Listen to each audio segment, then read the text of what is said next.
During the summer of 1973, 3 astronauts, Alan Bean, Jack Lausma, and Dr. Owen Garriott, were launched into space, where they spent almost 2 months in the Skylab spacecraft, the world's first laboratory in space.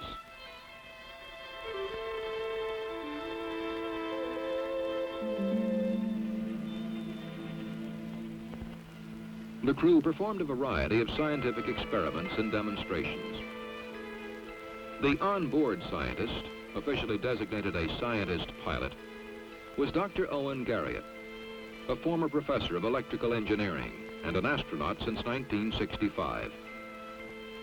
During the mission, Dr. Garriott conducted a number of demonstrations specifically for the use of science students. Back on Earth, Dr. Garriott discusses some of his Skylab experiences with high school students. Skylab is perhaps the most unusual laboratory that you can imagine. Living in weightlessness meant that you didn't walk from point A to point B. Instead, you floated. And to do that, you simply pushed yourself off and drifted over to the spot that you were headed for. Now here you see some of our weightless gyrations that we went through during a little time we took away from our work schedule. Now this weightlessness also made it possible for us to conduct some science demonstrations that we simply couldn't do here on Earth because of the strong influence of gravity. Now, one of our demonstrations involved the Earth's magnetic field, and this completely surrounds the Earth, making, in effect, the Earth itself a giant magnet. One of the many things that this field does is to protect us from dangerous solar particle radiation coming not only from the sun, but also from the outer reaches of our galaxy. Skylab moves through the steady magnetic field of the Earth, making almost 16 revolutions every 24 hours. As you see, Skylab's orientation with respect to the nearby magnetic field is constantly changing. The uniqueness of the Earth's magnetic field has led some to the conclusion that this field may have been a vital factor even in the development of life here on Earth. We also know that even minute changes in the Earth's magnetic field, both its strength and in its direction, can seriously interfere with some aircraft instruments and also ships' compasses. And this can lead to endangering lives when their navigation is performed by reference to the strength and direction of the Earth's magnetic field. This field also is basically related to the appearance of aurora, or northern and southern lights as we call them, and interacts with the solar wind also, which is a new discovery of our space age. Let's take a look at some of our TV footage and see a Skylab demonstration in which some of the effects of the Earth's magnetic field are demonstrated. I'm sure most all of you, at least at one time or another in your past, have had the occasion to use a compass. It's of course made from just a little magnet, and the north end always points toward the North Pole, and you can use it to determine, for example, your way out of the woods or your way on a hike and that sort of thing. Well, perhaps many of you haven't ever thought about whether or not the Earth's field extends far out into space. For example, here we are up in Skylab, some 270 miles above the surface of the Earth, and indeed the Earth's magnetic field does extend out this far, and in fact a good deal further. But we can demonstrate that as well, and perhaps you would enjoy seeing such a demonstration. Here's a group of little magnets that I have. These are about 2 inches long and about 2/10 of an inch in diameter. And when we put these just floating out in midair, like I'm doing here, you can see that they take on a very definite orientation. For example, there is one. I've released it right out in the center now, and you can see it is settling down to a specific orientation. That's the direction in which the Earth's magnetic field is running here, right along parallel to this little bar magnet. And we can, of course, use this to determine the direction of the Earth's field right up here at the location Skylab is at. Now, as we travel around the Earth, if we could watch this for a longer period, we would see this little magnet make several rotations as we circle the Earth, because the direction of the Earth's magnetic field is changing. Now, here's another thing that we can do. You see, we must not get too close to it with another magnet, because when we do, the two of them interact, and they very much perturb and influence the other one. Now, let me just make a couple other little demonstrations here for you. First of all, we found, you see, that one magnet aligns very nicely with the Earth's field. And if you watch very carefully, you can see this dipole oscillate back and forth. And I'm removing all the other magnets so that they do not influence it. Now, perhaps you'd find interesting in one of your science classes to try to compute the period of that little compass. Or another way to do it, you can measure the period from this oscillation and compute the strength of the Earth's magnetic field right up here at the Skylab orbit. To do it, you'll need to know a little bit about this magnet, but you can estimate that approximately from the fact that it's a 2-inch long, 2-inch diameter magnet, and make a calculation to determine what the period of that oscillation should be. Now, here's another little question that might be appropriate for some of the younger members of our audience. Suppose I take two of these magnets and I put them together like this. Now, if I put these out here and let them float, you see, they have almost no tendency at all to line up with the Earth's field. There's just a little bit remaining, but almost no tendency at all. And so perhaps you can explain that, or if you can't, you can ask your science teacher, and he or she can tell you why it is with two magnets like this, we seem to lose that tendency to line up with the Earth's field. Well, we saw the period of one oscillation a minute ago. Let me try it with two magnets, end to end like this. Now you see, they also oscillate. It's not like the two side by side. Two end to end will still oscillate. And maybe you can see that. And you can measure this period. And from that period, you can again calculate the Earth's field, or you can determine something about the inertias of these combination of two magnets.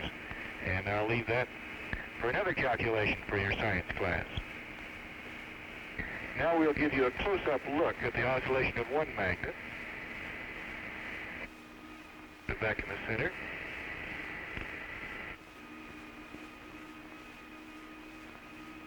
And now we'll use two to oscillate.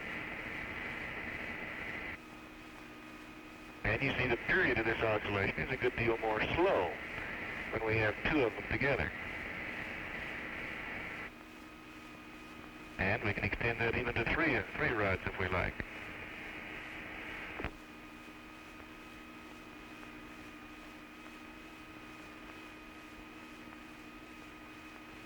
And there the period is very clear and can be measured rather accurately. Now if I put three side by side, we again see they all have a different period. And they move a little too fast there. There we go. Before resuming our Skylab demonstrations, I'd like to give you an opportunity to measure the period of the oscillations of the different combinations of magnets that we've just been looking at.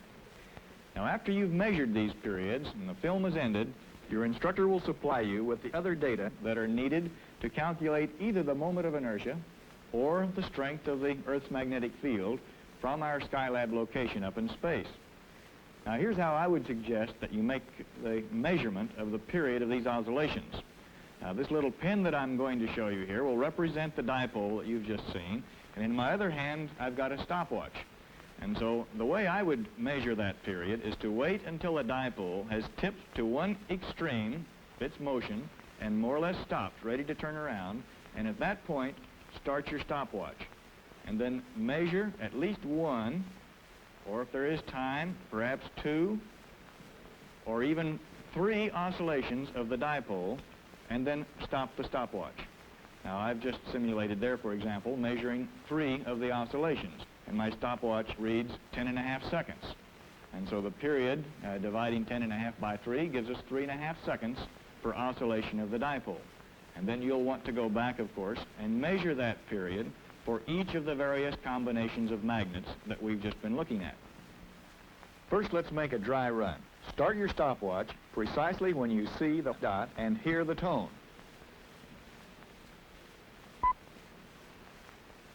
Count the oscillations. 1, 2, and then stop the watch when you see the dot again and hear the tone. Okay? Now we're going to repeat the footage for the single magnet so you can make that measurement.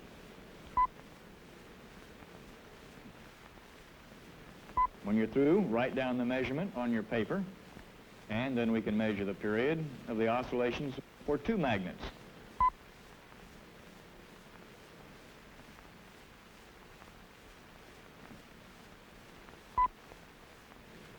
Now let's measure the period of 3 magnets side by side and write that number down.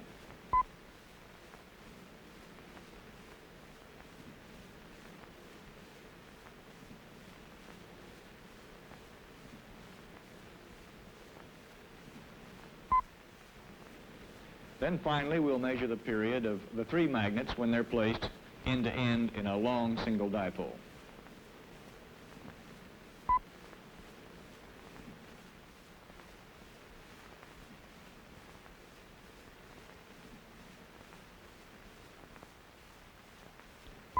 When you've completed that, we'll have 4 measurements recorded on our paper, and we'll use these measurements in our calculations when the film is ended. Now, in another demonstration, we will observe the effect of a magnet attached to a nut, similar to this one, that we caused to spin like a top in space. Now we're going to tape a little magnet to the nut, just like this. Use a little piece of gray tape, just the way we did on board the spacecraft. And we're going to observe the effect of this magnet on the spinning of the nut. Note that the polarity of this flat magnet is not along its long axis as it is with the little bar magnets.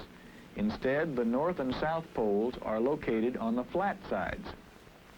What we'll see is, first of all, when we launch it in an orientation parallel to the Earth's magnetic field, that the spin is fairly stable. You see, once again, it continues to spin pretty nearly stably about the direction in which it was launched. But what happens if we allow the nut and the magnet to float freely in space? Let's take a look at the case in which the attached magnet has an orientation or a polarity in which its dipole is not in the same direction as that of the Earth's magnetic field. But the next thing I want to show is when I tip these in a direction perpendicular to that.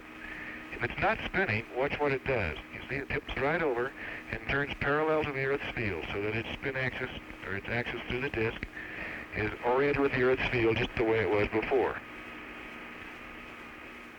That's its normal tendency, is to tip right over and align its own dipole with the direction of the Earth's field. Now I'm going to spin it about this direction, and we'll see what its reaction is.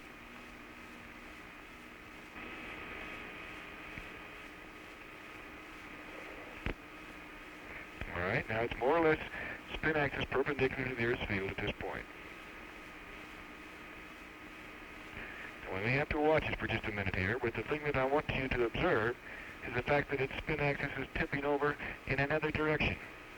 You see how it's now tipped over to the point where it's almost facing the camera. And now it has. It's tipped about 90 degrees, but not toward the Earth's field, which is off to my right. Instead, it is tipped over towards the camera. Now, this is called precession. Now, we'll go back and check the Earth's field once more and see whether or not it's changed. Take another of our little magnets. It may have changed a little bit, but not a great deal in the time that we've been talking. But these magnets are already influencing each other, as you can see. And they'll align themselves just like that in the direction of the Earth's field. Now this concludes our demonstrations of magnetic effects in space. We've observed, first of all, the oscillations of various combinations of little bar magnets. And then next we've seen the precession of a spinning object, in this case a small gyroscope represented by this spinning nut with a magnet attached. After you've completed the suggested calculations, you will know that the Earth's magnetic field extends far out into space above the Earth, and you will have calculated its magnitude and observed its changing direction. We've also seen the very first demonstration of precession ever observed in this marvelous new laboratory that we call space. And in this laboratory, of course, gravitational forces no longer perturb our experiments. Perhaps your own curiosity and imagination will suggest even more sophisticated experiments to you, which can be demonstrated on later flights.